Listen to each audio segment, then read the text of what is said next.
10,000 likes கேட்டிருந்தேன், கொடுத்துட்டீங்க. So இந்த வீடியோவில் கேமராவை மட்டும் மெயினாக நல்லா கொடுத்துட்டு மற்ற விஷயத்தெல்லாம் அந்த 30,000 ரூபாய் பட்ஜெட்டில் வரக்கூடிய பிரைட்னஸ் லெவல்ஸ் இருந்திருந்தா இன்னும் நல்லா இருந்திருக்கும். 3 வருஷம் கொடுக்குறேன்னு சொல்கிறாங்க, உங்களுக்கு என்ன வந்தது அப்படின்னு கேட்க தோணுதா?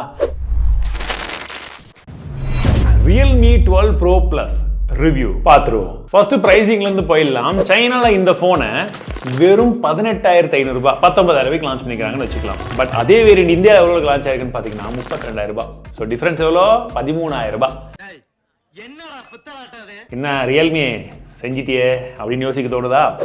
சரி வேற என்னென்ன வேரியன்ட் இருக்கு, என்ன பிரைசிங்னு பார்த்துக்கோங்க. 30, 32, 34 அப்படின்ற 3 வேரியன்ட் லான்ச் பண்ணிருக்காங்க.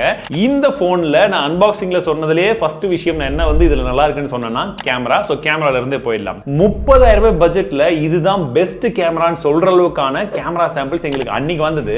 இன்னைக்கும் வந்திருக்கான்னு கேட்டீங்கன்னா சொல்றேன். ஏன்னா இதுக்கு நடுவுல ஒரு தடவை ரிவ்யூ போடலாம் ட்ரை பண்ணோமா, அப்போ ஒரு அப்டேட்டை கொடுத்தாங்க. இப்போ ரிவ்யூ ஷூட் பண்ணிட்டு எடிட் பாதி முடிச்சதுக்கு அப்புறம் இன்னொரு அப்டேட்டை கொடுத்துட்டாங்க. எல்லாம் முடிச்சு இப்போ இந்த வீடியோ ஷூட் பண்ணிட்டு இருக்கோம். ஹோப்ஃபுல்லி அதுக்குள்ளே ஏதோ அப்டேட் வராம இருக்கும்னு நினைக்கிறேன். ஃபர்ஸ்ட் 64 மெகாபிக்சல் எடுத்த 3x போட்டோவை பார்க்கலாம். ஏங்க ஃபர்ஸ்ட் எடுத்த உடனே நீங்க 3xக்கு போயிட்டீங்கன்னு கேட்காதீங்க. ஏன்னா இந்த போன்ல இருக்கக்கூடிய ரொம்ப ஸ்பெஷலான விஷயம், இன்ஃபேக்ட் சொல்ல போனா டாப் நாச்சா அவங்க பண்ணிருக்கிற விஷயம் அதானே. அவங்க சொல்றதும் அதான். அவரே சொல்றாரு. Very good brilliant. நம்ம அதை தான் நல்லா இருக்கானு பார்க்க போகிறோம். இந்த இமேஜை பாருங்க. 3xல நீங்கள் எடுத்தாலுமே உங்களுக்கு ஜூம் பண்ணி பார்க்கும்போது அந்த டீட்டெயில்ஸ் எல்லாமே இந்த மங்கி இதுவுமே நல்லா இருக்கு. அடுத்ததா என்னுடைய ஃபோட்டோவும் வந்து பாருங்க. உங்களுக்கு நார்மலாக எடுக்கும் போதே அந்த ஸ்கின் டோன் நல்லாவே வந்து மேட்ச் ஆயிருக்கு. அட் த சேம் டைம் உங்களுக்கு பின்னாடி இருக்கக்கூடிய அந்த கிராஜுவல் நார்மல் பொக்கேவுமே வந்து நல்லா இருக்குங்களா. இதுலயே இதுக்கு அடுத்த ஃபோட்டோ வந்து பாருங்க. போர்ட்ரேட் சூப்பரான போர்ட்ரேட்டுங்க.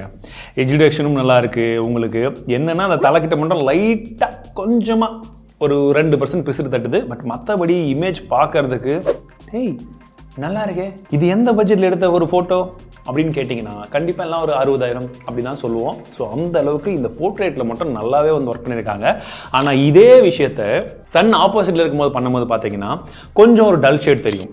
ஸோ நீங்கள் போட்டிருக்கக்கூடிய ட்ரெஸ்ஸை பொறுத்தும் அந்த கலர் பாப் அவுட் ஆகுதா இல்லையான்றது ஒரு சில இடத்துல வந்து மாறுபடுதுங்க. ஸ்பெஷலி இந்த தென்னை மரத்துக்கிட்ட எடுத்த ஷாட்லலாம் வந்து பாருங்கள், கிட்டத்தட்ட வந்து உங்களுக்கு கலர் ரொம்பலாம் வந்து பாப் அவுட் ஆகலை, நார்மலாக இருக்கட்டும் போர்ட்ரேட்டில் இருக்கட்டும். அடுத்தது இது பார்த்தீங்கன்னா குரூப் ஃபோட்டோ. நம்ம எம்ஐடிக்கு ரீசெண்டாக சென்னை போயிருந்தோம் இல்லையா, அப்துல் கலாம் படித்த காலேஜில். அங்கே இருந்த நம்மளுடைய யங் மைண்ட்ஸ் கூடலாம் எடுத்த ஃபோட்டோஸ் இதெல்லாம் பாருங்கள், ரொம்பவே நல்லா இருக்குது. எல்லாருடைய ஃபேஸுமே நல்லா வந்து பிரைட்டாக இருக்குது. பின்பக்கமாகவும் நல்லா வந்து ப்ராசஸ் பண்ணியிருக்கு. ஸோ குரூப் ஃபோட்டோ எடுக்கும்போது நல்லா இருக்குது. ஆன் த வேல ரிட்டர்னில் வந்து பார்த்தீங்கன்னா ஒரு ரெஸ்டாரண்ட்டில் எடுத்திருந்தோம். நைட் சாம்பிள்ஸுமே வந்து பார்த்துங்க. உங்களுக்கு இமேஜ் குவாலிட்டி எல்லாம் வந்து நல்லாவே வந்து ப்ராசஸ் பண்ணியிருக்கு. நார்மலாக இருக்கட்டும் போர்ட்ரேட்டாக இருக்கட்டும். ஸோ நைட் டைம்லையுமே நல்லா ப்ராசஸ் பண்ணது இந்த பட்ஜெட்லன்றது நல்ல விஷயங்க. மல்டிபிள் ஷாட்ஸ் எல்லாத்துலையுமே எனக்கு அந்த ஒரு விஷயம் நல்லாவே வந்து பிடிச்சது. சரி, இப்போ நார்மல் ஃபோட்டோ எப்படி இருக்குன்னு பார்த்தீங்கன்னா நார்மல் ஃபோட்டோவுமே வந்து ஓரளவுக்கு ப்ராசஸ் நல்லா வந்து பண்ணுது. என்னன்னு பார்த்தீங்கன்னா ஒரு சில டைமில் நீங்கள் அந்த வெயிலுக்கு ஆப்போசிட்லேருந்து எடுத்தீங்கன்னா அந்த டைமில் வந்து உங்கள் கலர் வந்து அதிகமாக பாப் அவுட் ஆகுறது இல்லை. பட் மற்றபடி நீங்கள் ஷேடோலலாம் எடுத்தீங்கன்னா கலர்ஸ்லாம் நல்லாவே வந்து பாப் அவுட் ஆகுது. நார்மலாக இருக்கட்டும் போர்ட்ரேட்டில் எடுத்துட்டும் இந்த இமேஜஸ் எல்லாம் வந்து பார்க்கும்போது உங்களுக்கே வந்து சொல்லுங்க எப்படி இருக்குன்னு சொல்லிட்டு. அதுலயும் இந்த இமேஜ் பாருங்க, செம்மையா ப்ராசஸ் பண்ணிருக்கு. ஆனா ஒரு சில டைம்ல கொஞ்சம் ஃபேக்கா தெரிஞ்சாலுமே மனசுக்கு நல்லா இருக்கும். டக்குன்னு எடுத்தோன்னே அப்படி இன்ஸ்டாகிராம்ல எல்லாம் ஷேர் பண்ணிடலாம். நார்மல் ஷாட்ல நீங்க நைட் டைம்ல எடுத்தா கூட இமேஜோடைய கிளாரிட்டிலாம் வந்து நல்லா வந்திருக்கு. ஸோ ஓவராலா போட்டோடைய கிளாரிட்டி எப்படி இருக்குன்னு கேட்டீங்கன்னா ரியர் கேமராவை பொறுத்த வரைக்கும் இந்த 12 Pro Plusல நல்லா பண்ணியிருக்காங்க. என்னன்னா இந்த அல்ட்ரா வைட மட்டும் ரொம்ப எதிர்பார்க்காதீங்க, அது ஓரளவுக்கு டீசெண்டா தான் இருக்கும். கண்டிப்பா கலர் ஷிஃப்ட்டும் இருக்கும். செல்ஃபியை பொறுத்த வரைக்கும் இமேஜ் குவாலிட்டி நல்லா ப்ராசஸ் பண்ணிருக்கு. கலர்ஸுமே நல்லா வந்திருக்குங்க. போட்டோஸ்க்கு வந்து சூப்பரா இருக்கு. செல்ஃபியை பொறுத்த வரைக்கும் பிரச்சனை கிடையாது. நீங்க லோ லைட்டா இருக்கட்டும் நார்மலா இருக்கட்டும் எல்லாத்தையுமே நல்லா இருக்கு. போர்ட்ரேட் கூட நல்லா தான் இருக்கு. என்னன்னா கொஞ்சம் ஹெவியா போர்ட்ரேட் வந்து வச்சீங்கன்னா உங்களுக்கு அந்த ஏர்லாம் வந்து கொஞ்சம் ஹார்ஷா வந்து கட்டான மாதிரி தெரியும். அதாவது கொஞ்சம் ஃபேக்கா எடுத்தது வந்து அப்படின்றது கிளீனா வந்து தெரியுது. நீங்க கொஞ்சம் வந்து அந்த போர்ட்ரேட்டுடைய மோட்ல அந்த அப்பச்சர்லாம் வந்து கொஞ்சம் கம்மி பண்ணி எடுத்தீங்க, அதாவது கொஞ்சம் பெரிய அப்பச்சர்ல எடுத்தீங்க அப்படின்ற பட்சத்தில் உங்களுக்கு பார்க்கும்போது இந்த மாதிரி தான் வந்து தெரியும். ஸோ அது மட்டும் நீங்கள் வந்து கொஞ்சம் பார்த்துக்கணும். பட் கேமராவை பொறுத்த வரைக்கும் ஃப்ரண்ட் அண்ட் ரியர் ரெண்டுமே டாப் நாச்சாக இருக்குது. ஃபோட்டோஸ்க்கு ஏன் ஃபோட்டோஸ்க்குன்னு ஸ்பெசிஃபிக்காக சொல்கிறேன்னா வீடியோவில் கொஞ்சம் சுமாராக தான் இருக்குது. நீங்களே சாம்பிள்ஸை பாருங்கள். இந்த வீடியோ இப்போ ரியர் ஃபேசிங் கேமரா எடுத்துகிட்டு இருக்கோம். ஆடியோ வீடியோ அண்ட் இப்போ ஸ்கின் டோன்லாம் பார்க்குறது எப்படின்னு சொல்லுங்கள். டேரக்ட் சன்லைட்டில் இருக்கும். அப்படியே கொஞ்சம் ஷேடோக்கு போகலாமா? அப்படியே ஸ்டெபிலிட்டி அப்படி இருக்குன்றது வந்து சொல்லுங்கள். எஸ், இப்போ ஷேடோவில் இருக்கேன். சன் வந்து எனக்கு பின்னாடி இருக்குது. இப்போ ப்ராசஸிங் எப்படி இருக்குன்னு பாருங்கள். அப்படியே ரொட்டேஷன் பண்ணுறேன். இப்போ சன் இந்த டைரக்ஷனில் வருது. இப்போ ப்ராசஸிங் பின்னாடி என்னோட ஸ்கின் டோன்லாம் எப்படி இருக்குன்றதை சொல்லுங்கள். போர்ட்ரேட் வீடியோவில் 1080p 30 fps தான் ரெக்கார்ட் பண்ண முடியுது. ஸோ பொக்கே எஃபெக்ட் பார்க்கறதுக்கு அந்த போர்ட்ரேட்லாம் எப்படி இருக்குன்னு பாருங்கள். கொஞ்சம் வெயிலையும் போயிடலாம். ஸோ இப்போ பார்க்குறதுக்கு வெயிலில் பேக்ரவுண்ட் எப்படி இருக்குது அப்படியே இப்போ ரொட்டேட் பண்ணுறேன். ஸோ இந்த சைடில் பின்பக்கமாக சன் பேக்கில் இருக்கும்போது போர்ட்ரேட் எப்படி மேனேஜ் பண்ணுதுன்றதை பாருங்கள். அல்ட்ரா ஸ்டடி மோடில் இருக்கும்போது நமக்கு ஃபுல் HD 60 FPS தான் வருது. இப்போ சன் எனக்கு பின்னாடி இருக்குது. அட் த சேம் டைம் அப்படியே வாக் பண்ணுறேன். அண்ட் இப்போ கூட வாக் பண்ணும்போது இப்போ எப்படி இருக்குன்னு பாருங்கள். ஸ்டெபிலிட்டி உங்களுக்கு கொஞ்சம் வேகமாக வாங்க. பேக் பெயின் வேறு. சரி, ஓகே. எப்படி இருக்குது பார்க்குறதுக்கு ஓரளவுக்கு நல்லா இருக்கா? ஃப்ரண்ட் ஃபேசிங் கேமராவில் 1080p வரைக்கும் தான் வந்து வீடியோ எடுக்க முடியுது. 4K சப்போர்ட் கிடையாது. 30,000 அது கொடுத்துருந்துருக்கலாம். எதுக்குன்னு கேட்குறவங்களுக்கு, இந்த விளாக்லாம் எடுக்கிறவங்களுக்கு ஃபோட்டோலாம் இவ்வளோ சூப்பராக கொடுத்துட்டு எடுக்க முடியலன்னா எப்படி? இந்த மாதிரி பேசிகிட்டே போகணுன்னா அதே போல் இப்படி பாருங்கள் பேக்ரவுண்ட்லாம் எப்படி இருக்குது. ஸோ இதுதாங்க செல்ஃபியில் வீடியோ குவாலிட்டி. இல்லை செல்ஃபியில் போர்ட்ரேட் வீடியோ பார்க்கணுன்னு ஆசைப்பட்டீங்கன்னா அது இப்படி தாங்க இருக்குது. ஸோ நான் ஜஸ்ட்டு வாக் பண்ணுறேன். இப்போ பின்னாடி பாருங்கள். அதே போல் பின்னாடி இன்னொரு ஆள் இருந்தாருன்னா அவரும் பிளர் ஆகிறார். ஓகே, ஆனால் ஃபேஸ் மட்டும்தான் ரொம்ப வளவலன்னு தெரிகிற மாதிரி இருக்குது. இல்லை என்ன ஃபோக்கஸ் ஆகுது? பக்கத்தில் வந்தால் ஃபோக்கஸ் ஆகிடுச்சு. இப்போ மறைஞ்சு போயிட்டார். அவ்வளோதான், அவுட் ஆஃப் ஃபோக்கஸ் ஏரியா. இன்னொரு விஷயத்தை மிஸ் பண்ணிட்டோம். என்னன்னு பார்த்தீங்கன்னா, இந்த குரூப் செல்ஃபி எடுக்கும் போது மட்டும் வந்து போர்ட்ரேட்டில் ஒரு சில டைமில் அந்த ஃபேஸஸ் எல்லாம் வந்து கொஞ்சம் பிளர் பண்ணிடுது. நார்மலாக எடுத்திங்கன்னா ஒர்க் ஆகுது. மேபி இதை ஒரு அப்டேட்டை கொடுத்து சீக்கிரமாக ஃபிக்ஸ் பண்ணுவாங்கன்னு நினைக்கிறேன். இப்போ வரைக்கும் இப்படி தான் இருக்குது. மற்றபடி டிசைன் அண்ட் பில் குவாலிட்டியை பொறுத்த வரைக்கும் வந்து பார்த்தீங்கன்னா எனக்கு ரெண்டுத்தோட காம்பினேஷனாக சொல்கிறேனே. ஏன்னா கேஸே இல்லாமல் கூட இந்த ஃபோனை நான் கையில் தைரியமாக யூஸ் பண்ணுங்க. அதில் பிரச்சனையே இல்லை. இப்படியே பிடிக்கலாம். எனக்கு கீழே விழுன்ற பயம் இல்லை. ஒன்று. ரெண்டாவது விஷயம், நல்லா ஸ்லிம் ப்ரொஃபைலில் இருக்குது. ஸ்லிம் ப்ரொஃபைலில் இருக்குது. அண்ட் பின்பக்கமாக இந்த டெக்ஸ்சர்டு ஃபினிஷிங் அந்த வீகன் லெதர் இருக்கிறதுனால உங்களுக்கு நல்ல கிரிப்பும் வந்து நல்லா இருக்குது. இது ஒரு ப்ளஸ்ஸாக நான் பார்த்தேன். ப்ளஸ் இந்த கலர் காம்பினேஷனில் இந்த ரிம்மு இதெல்லாம் வந்து பார்க்கும்போது தூரத்தில் வந்து பார்த்தா கூட டே என்னடா புது ஃபோனு அப்படின்ற மாதிரி வந்து நிறைய பேர் வந்து கேட்டாங்க. ஸோ அந்த ஒரு விஷயம் வந்து உங்களுக்கு பிடிக்கும் அப்படின்னா இது அந்த டாக் ஆஃப் த டவுன் மாதிரி அந்த கொஞ்சம் மாதிரி ஹை பால் அப்படி தூரமாக ஃபோன் இதை வச்சிருக்காண்டா அப்படின்னு சொல்கிற மாதிரி ஒரு டிசைன் வந்து இருக்குது. அதை வேணால் மறக்க முடியாத ஒரு விஷயம்.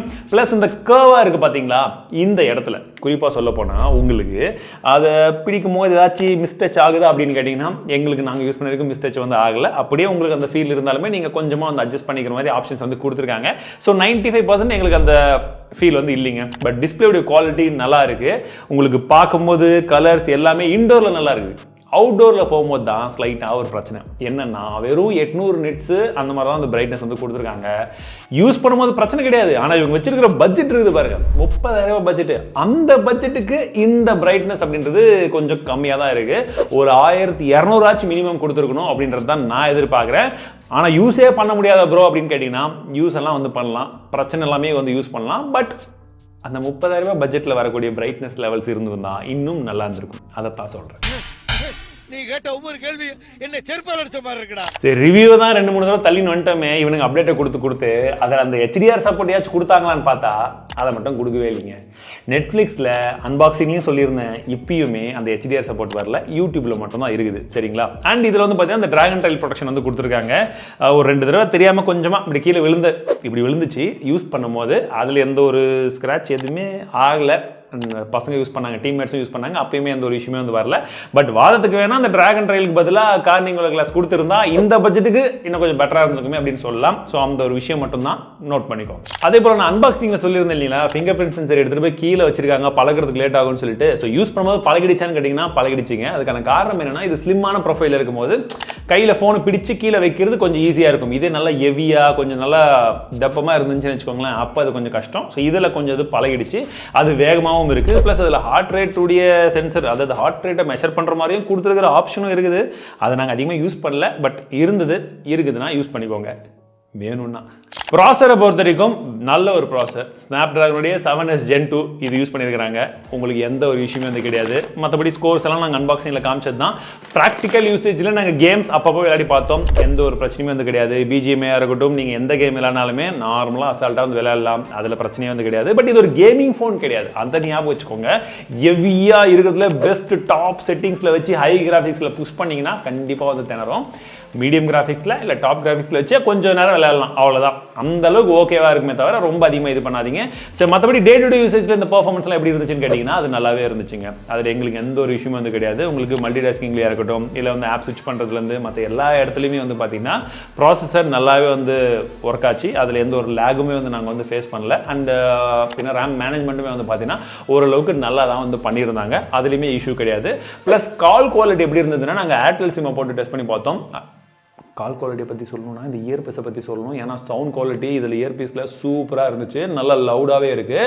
அண்ட் அதை சொல்லும் போது ஸ்பீக்கர் குவாலிட்டியை பற்றியும் சொல்லணும். டெடிக்கேட்டடாக ஸ்டீரியோ ஸ்பீக்கர் கொடுத்துருக்காங்க. சவுண்டு சும்மா கிளியுது, தாறுமாறாக இருக்குது. பட் 100% வச்சு எனக்கு பிடிக்கல, எங்கள் டீம்மேட்ஸ்க்கு வந்து பிடிச்சது. எனக்கு 100% இருக்கிறத விட ஒரு 85 இருக்கும்போது கிளாரிட்டி நல்லா இருக்கிற மாதிரி வந்து தெரிஞ்சிச்சு. 100 போச்சுன்னா கொஞ்சம் பிரிகிற மாதிரி நான் ஃபீல் பண்ணேன். பட் அவங்களுக்கு அது பிடிச்சிருந்தது. பேட்டரியை பொறுத்த வரைக்கும் 5000 mAh பேட்டரி கொடுத்துருந்தாங்க. ஸோ எங்களோட யூசேஜில் காலையில் 9 மணிக்கு 100% சார்ஜ் போட்டுட்டு ஈவினிங் ஒரு 6 o'clock வந்து பார்த்தீங்கன்னா ஒரு 28% சார்ஜ் வந்து நின்றுச்சுங்க. ஸோ அந்த அளவுக்கான பர்ஃபார்மன்ஸ். நாங்கள் கேம்ஸும் விளையாடணும், மற்றபடி 5G தான் வந்து இருந்தது, மற்ற விஷயங்களும் செய்தோம். ஸோ அந்த டைமில் இவ்வளோ வந்திருக்கு. ஸோ பேட்டரி லைஃபை பொறுத்த வரைக்கும் நல்லா தான் இருக்குது. 67 வாட்க்கான ஃபாஸ்ட் சார்ஜிங் சப்போர்ட் தான் கொடுத்துருக்காங்க, which is not bad actually. But போன வாட்டி 100 வாட்டை கொடுத்துருந்தாங்க. ஸோ இது ஒரு டவுன் கிரேட் தான். ஏன்னா ப்ரைஸ் அப்கிரேட் பண்ணிட்டு ஃபீச்சர்ஸை டவுன் கிரேட் பண்ணியிருக்காங்க. சரி, அந்த ஃபாஸ்ட் சார்ஜர்ல இந்த ஃபோன் கம்ப்ளீட்டா எவ்வளவு நேரத்துல சார்ஜ் ஆகுதுன்னு பாத்தீங்கன்னா 41 மினிட்ஸ்ல சார்ஜ் ஆகுதுங்க. ஸோ அதுல ஒரு பிரச்சனை கிடையாது. நீங்க half an hour போட்டு விட்டு போனா கூட சரண ஒரு 70% வந்துடும், யூஸ் பண்ணிக்கலாம். ஒரு 41 நிமிஷம் வச்சீங்கன்னா ஃபுல் சார்ஜே ஆயிடும். ஒரு 41 நிமிஷம் வச்சீங்கன்னா ஃபுல் சார்ஜே ஆயிடும். 10% சார்ஜ் பண்ணோம், அதனால இவ்வளோ. ஒருவேளை நீங்கள் வந்து 0 ஆகிட்டு போட்டிங்கன்னா அதை நான் ரெக்கமெண்ட் பண்ண மாட்டேன். எப்போவுமே நீங்கள் சார்ஜ் போடுறதா இருந்தால் அந்த 20% வரும்போது அப்படியே சார்ஜ் போட்டு ஆரம்பிச்சுக்கோங்க. அப்போ தான் அந்த சைக்கிளிக் ப்ராசஸ் நல்லாயிருக்கும். உங்களுக்கு ஏற்கனவே தெரியும், நம்ம சேனலை பார்க்குறவங்களுக்கு தேவையான எல்லா விதமான சென்சஸும் கொடுத்துருக்காங்க, அதுலேயும் பிரச்சனை கிடையாது. பட் எங்கே பிரச்சனைன்னா யூஐயை பற்றி ஃபஸ்ட்டு சொல்லிடுறேன். இதில் வந்து பார்த்தீங்கன்னா Android 14 கொடுத்துருக்காங்க, 2 OS அப்டேட், 3 செக்யூரிட்டி அப்டேட் சொல்லியிருக்காங்க. 2க்கு பதில் 3 கொடுத்துருக்கணும். 30,000 விற்கிறீங்களே பாஸ், ஏன்னா லாவாவே அதை கம்மி பண்ணுறாங்க. அண்டு நத்திங் 2A எல்லாம் 3 வருஷம் கொடுக்குறேன்னு சொல்கிறாங்க. உங்களுக்கு என்ன வந்தது அப்படின்னு கேட்க தோணுதா? அது ஒன்று இருக்குது. சரி, இந்த யூஐ எப்படி இருக்குன்னு கேட்குறவங்களுக்கு, ஏங்க இது டெஸ்ட் பண்ணும்போது நாங்கள் சைடு பை சைடு OnePlus ஃபோனையும் ஒன்று டெஸ்ட் பண்ணிட்டு இருக்கோம். எந்த ஃபோன் உங்களுக்கு தெரியும்? கெஸ் பண்ணுங்கள் கமெண்ட் செக்ஷனில். ரெண்டுத்துக்குமே வித்தியாசமே தெரியாத அளவுக்கு தாங்க யூஐ இருக்குது. பேருக்கு வேணால் அது ஆக்ஷன் யூஐ அப்படின்னு சொல்லலாம், இது ரியல்மி யூஐன்னு சொல்லலாம். ஆனால் எதனா இதில் ஒரு சில அந்த ப்ளோட்வேர்ஸ் எல்லாம் போட்டு தாக்கியிருக்காங்க, அதில் அதெல்லாம் இல்லை. அந்த டிஃப்ரென்ஸை தவிர உங்களுக்கு யூஸ் பண்ணும்போது ரெண்டுமே பழகின யூஐ மாதிரி தானே இருக்குது அப்படின்ற ஃபீல் தான். புரியுதா நான் என்ன சொல்ல வரேன்னு? ஹுண்டாய்க்கும் கியா செல்டாஸ்க்கும் இருக்கிற டிஃப்ரென்ஸ் தான். மற்றபடி இந்த யூஐயில் வேறு ஏதாச்சும் யூஸ்ஃபுல்லான ஃபீச்சர்ஸ் இருக்கான்னு கேட்குறவங்களுக்கு இந்த ஸ்மார்ட் கட் அவுட், நம்ம இந்த ஆண்ட்ராய்ட் சாம்சங்லாம் யூஸ் பண்ணோம்ல, அது இதில் வந்து கொடுத்துருக்காங்க. அண்ட் ரெண்டாவது வந்து பார்த்தீங்கன்னா இந்த மினி கேப்சூல் டைனமிக் ஐலேண்டுன்ற பேரை வந்து மாற்றி அவன் ஒன்று யூஸ் பண்ணுறாங்க இல்லையா, இதில் இவங்க இது யூஸ் பண்ணுறாங்க. அது ஓரளவுக்கு ஒர்க் ஆகுது. யூஸ்ஃபுல்லாக இருக்கான்றது அவங்கவுங்க யூஸ் பண்ணுறதை பொறுத்தது. ஸோ இந்த ஃபோனில் மிஸ் ஆகக்கூடிய விஷயங்கள் அப்படின்னு பார்த்தீங்கன்னா 30,000 பட்ஜெட்டுக்கு NFC கம்பல்சரி கொடுத்துருக்கணுன்றதை நான் எதிர்பார்க்குறேன். அண்ட் இப்போ அண்ணன் தம்பிங்க எல்லாருமே அந்த IR பிளாஸ்டர் கொடுக்குறாங்க, இதில் அது இல்லை, அது ஒரு விஷயம். சரிங்களா? ஸோ ஓவராலாக என்னுடைய கருத்து இந்த ஸ்மார்ட் ஃபோனை பற்றி என்னன்னு கேட்டிங்கன்னா, உங்களுக்கு 30,000 பட்ஜெட்டில் கேமரா தான் ஹையஸ்ட் ப்ரையாரிட்டினா மட்டும் இதை பாருங்கள். இல்லாட்டி இப்போ நான் சொன்ன நிறைய விதமான கான்ஸ் இந்த மொபைலில் இருக்குது. அதெல்லாம் வச்சு பார்த்தீங்கன்னா இது ரொம்பவே எக்ஸ்பென்சிவான மொபைல் அப்படின்னு தான் நான் சொல்வேன். ஏன்னா இதே செக்மெண்ட்டில் உங்களுக்கு நிறைய விதமான ஆப்ஷன்ஸ் இருக்குது. நீங்கள் அதை தாராளமாக கன்சிடர் பண்ணி பார்க்கலாம். அது எல்லாம் என்னன்றதை டிஸ்கிரிப்ஷனில் போட்டிருப்பேன், பெஸ்ட் பை லிங்க்ஸோட, தாராளமாக செக் பண்ணிக்கோங்க. இந்த வீடியோ உங்களுக்கு பிடிச்சிருக்குன்னு நினைச்சீங்கன்னா மறக்காம லைக், ஷேர் அண்ட் சப்ஸ்கிரைப் பண்ணிக்கோங்க. மீண்டும் ஒரு சந்திக்கிறேன்.